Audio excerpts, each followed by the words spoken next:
Welcome to M Squared TechCast, a show offering the latest news and interviews with the people driving business, technology, and politics in Michigan. Now, your hosts, Matt Roush and Mike Brennan. Hey, it's Matt Roush. And Mike Brennan. And we're back with another segment of the M Squared TechCast right here at podcastdetroit.com. And we have sitting in the hot seat Amanda Kugler, the manager of the Roots. Interesting name. It's actually an insurance company. Why don't you tell us the history of the name? I think I know what it is, but I want to hear it from you. Yeah, perfect. So I started an insurance agency about 10 years ago. I went independent about 4 years ago, and I got approached to write a dispensary almost 3 years ago now. And when that happened, things just started to snowball, and we just started writing more and more cannabis risks across the country. And when that happened, I saw that there was a need for us to really brand ourselves to not only represent our cannabis clients, but also maybe have a spin that we could also portray to our non-cannabis risks.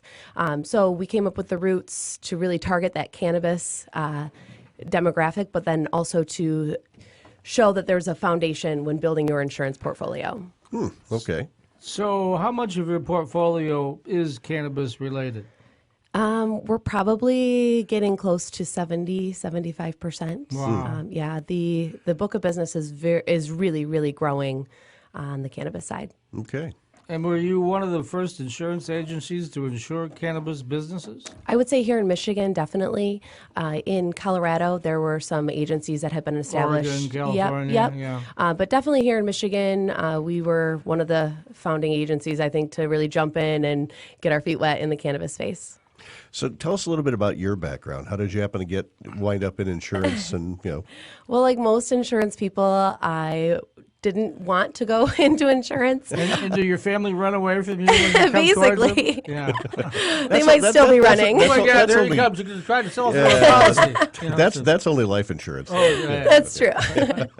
No, my husband and I tried to move back to Detroit in 2009 when Detroit was, not thriving. Yeah. And I had a family friend that was in insurance, and I approached him and I just said, hey, we're looking to move back to family and we want to move back to the Detroit area. Got anything for me? And he's like, you should start an agency. And I was like, I don't know what that means, but I'm willing to try. Sure. And one thing led to another, and here we are. It's a great fit for me. I love talking to people and I love helping people, and I don't think an insurance agency, could be a better fit. But one of the things you mentioned before we got started, because I was asking you about your title, is you recently sold your agency, and now you're the manager, but somebody else has to do all the management. Right. So, we are now working with a wholesaler that acquired the agency. Nothing has really changed. I'm still the point of contact in terms of going out and talking to clients and doing all of that. And then I've got David in my office, who is the account manager. He handles a lot of the behind the scenes and office stuff. So, things are moving smoothly as they were before. So what are the insurance requirements for Michigan operators? I mean, in the medical market that's established and then the recreational market that's coming soon.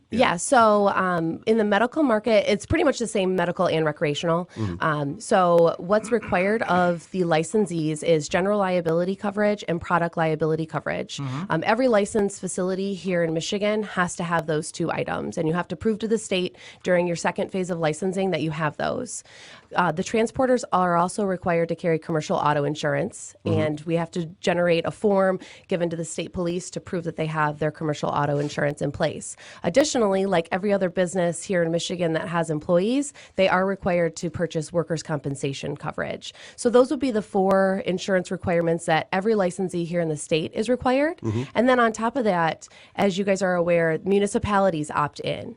So once a municipality opts in, they draft their ordinance, and once that happens, then they put out their specific insurance requirements. And usually they're in line with what the state requires, but sometimes they're a little bit different. So you have to be both cognizant of what the state requires and what the municipality requires. So for the product liability part of it, how does the underwriting take place for that? I mean, do you go to a testing lab? Is that how it works? No.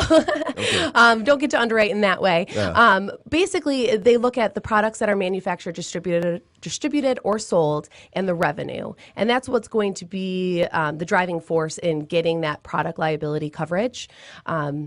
So, yeah, that's pretty much the underwriting that takes place. Okay, gotcha. Well, certainly the opt-in, opt-out is one obstacle, but what are some of the other obstacles that one faces when you want to obtain business insurance for a cannabis business? So I would say one of the biggest obstacles that we see, and we're able to help our clients through this, but the lack of carriers is a big obstacle for our clients. It's not like you can just go to a standard insurance company and say, hey, I'm opening up a provisioning center. Can you insure me? They can't. They have provisions inside their insurance policies, either from an underwriting standpoint where the underwriters just don't want to insure it, or from a legal standpoint in their contracts, it says that they can't insure federally illegal activities. So that eliminates a ton of markets that normal mainstream businesses have access to. So we really run into that lack of carriers. And that's one of the biggest things I would say. Our clients just don't have a ton of options. I was going to say, who are the carriers that are selling this stuff? So a lot. So we've got Safe Herb is one that we write through. Canopius, Admiral, Conifer is a big one here in Michigan. We probably have These are 5. sort of specialty companies. Correct. They are all, yeah. all specialty companies. Yeah. Yep. So you're not going to get the, State Farm or Allstate? Or, Right. Yeah. No, they are not at this point in time. Lloyd's they are of London. not right. Well, Lloyd's is a writer in the space. Really? Yeah. That's yeah. interesting. But I would say It's you're legal not going to in see. the UK, I guess. Huh? Yeah. You're not going to see the State Farms, the Allstates, Hartford's, Travelers. They don't want to be in the space, and I don't anticipate that changing until it becomes federally legal. Yes. Which was Off my next Schedule question. 1. Yes. Yes, right. My next question is, there's a lot of noise about maybe the presidential candidates, whoever, well, we know the one finalist already. Yep. On the Republican side, but we don't know What, the you're counting out the Republican challengers already? Yeah.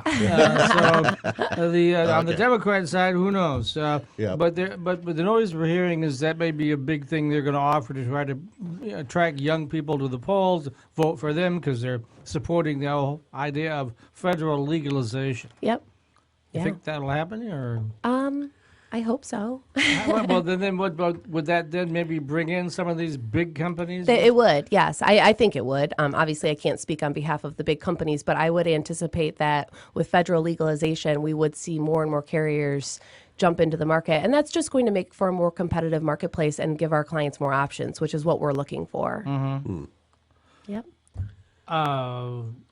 So you must have a few claims already. What sort of claims are you writing or filing for? Yeah, I mean, outside of the normal claims that we see any business having, water damage, water leaks, pipes burst, things like that, I would say on the provisioning center side, the dispensary side, it's definitely the thefts and the break-ins. In the Detroit area, we're seeing some smash and grabs where they're taking vehicles and running them into walls and grabbing as much as they can before the police get there. Probably easier than an ATM, right? Yeah. Yeah, I mean, and you'd be surprised sometimes they're taking the ATM machine with them because a lot of the provisioning centers will have ATM machines inside the facility. Sure. Yep, that makes sense. So yeah, on the provisioning center side, it's definitely the thefts and the break-ins. And then I would say on the cultivation side, we're seeing some fires. So those would be the two that I would say are the claims that we're seeing. Intentionally set fires or No. just accidental fires? Accidental. Okay, Yep. gotcha. Yep. Yeah, sometimes causing a lot of damage, and sometimes the security systems and their fire suppression systems are so well installed and maintained that they're able to stop the fire from spreading quickly. Okay, gotcha. Did we ask the question about what coverages are available for licensed facilities? Yeah, you didn't ask that, but the way that we approach insuring these facilities is just like any other business. So when we're talking about the coverages available to them, for the most part, it's just like insuring any other business. So you've got general liability, you've got property coverage, product liability, commercial auto, workers' compensation. We can insure crop coverage. So we can insure the growing plant. Really? Yeah, yep. We can insure the finished stock, the inventory. We can provide employee dishonesty coverage, professional liability. I would imagine that would be a big issue, right? Yeah, right now we've got some lower limits. We don't have markets that are offering really high limits in that regard. But yeah, we have access to coverage. There's some really big facilities in the works. You probably know Stephen Braddock and what he's doing over in Muskegon. Yep. Yep. 3 million square feet. Oh my God. That's another issue that I would say some of our clients run into when they're trying to insure these facilities is the total insurance value limitations. So we don't have a ton of carriers in this space. And the carriers that we do have in this space, there's limitations of how much coverage they can actually provide. So when we're talking about facilities that are 500,000, a million, 3 million square feet, that's big. those are hard to place coverages. Yeah, I'll bet. Yeah. And then even what Mike Elias says, talking about a 500,000 square foot facility, Yep. right? Yep. Yep. It's just mind-boggling when you think about how big those really are. I've walked a couple, and you could use a golf cart to get around. I mean, they are huge facilities. Yeah. So we got about a couple minutes left here. Okay. Let's just talk about one of your questions is, what are some of the recommendations for business owners looking to purchase insurance for their businesses? We could just talk more in general if you want. Yeah. Well, addressing that conversation or that question, this is a conversation I have with licensees a lot is, why would I use you versus my insurance agent that's insured my other businesses? Right. Because of the lack of carriers that are available to clients, it makes it hard to place this coverage. And if you haven't done the research to find out what companies you can place business with, it's hard for an agent that has never been in this space to easily place coverage. So we spent, I mean, to this day, I'm still researching markets and I'm still researching policy forms to find out if this makes the most sense. I read some policy forms from carriers that say, we do insurance for cannabis facilities, and I read the policy form and I'm like, no, you don't. So just having a clear understanding of the industry and what my clients need, I think that puts me a step ahead of agents who maybe don't have a ton of experience in this space. So when we talk about recommendations, I would say you want to work with an agent. Well, I think I'm a pretty good agent and I'm pretty cool to work with. You want to work with an agent that understands the cannabis industry, whether that's me or another insurance agency. I would highly recommend steering away from, the person who does your home and auto insurance if they don't have experience in the space. Yeah, it really is tricky. I mean, for instance, I had to get liability insurance because I'm a publishing company, and there was only a very few companies, and it's very expensive too. Yeah. To get that insurance, excuse me, but I did. So, but I had to search around quite a bit for that. Yeah, and I mean, you probably were able to find an agent eventually that understood your business, understood the markets to go to. There are times where we get calls from clients who say, hey, I've reached out to my agent a month ago and I still don't have coverage. Well, that just leads me to believe that your agent doesn't have a ton of experience in the space and didn't know what markets to go to. Right. About a minute, Dave? Okay, so this is where you get through the shameless plug. Shameless plug time. Shameless plug time. So how do folks reach out to Amanda Kugler? What's the best way to do that? So my email is pretty simple. It's just my first name, Amanda, at theRootsINS.com. Our website also has some good information on there, and that can be found at theRootsCannabisINS.com. Okay. Yeah. Okay. And by the way, if anyone's curious, I just looked it up. 3 million square feet is a little over 50 football fields. So Wow. I would definitely request a golf cart to go around that facility. Indeed. All right. Thanks very much, Amanda Kugler, manager of The Roots. It's an insurance agency. Where are you based out of? We're based out of Berkeley, Okay. here in Michigan. Okay. Long drive then. Long drive. It took me a while. Yeah, right 3 next door minutes. here. Yeah. Okay. Thanks, Amanda, and we'll be back.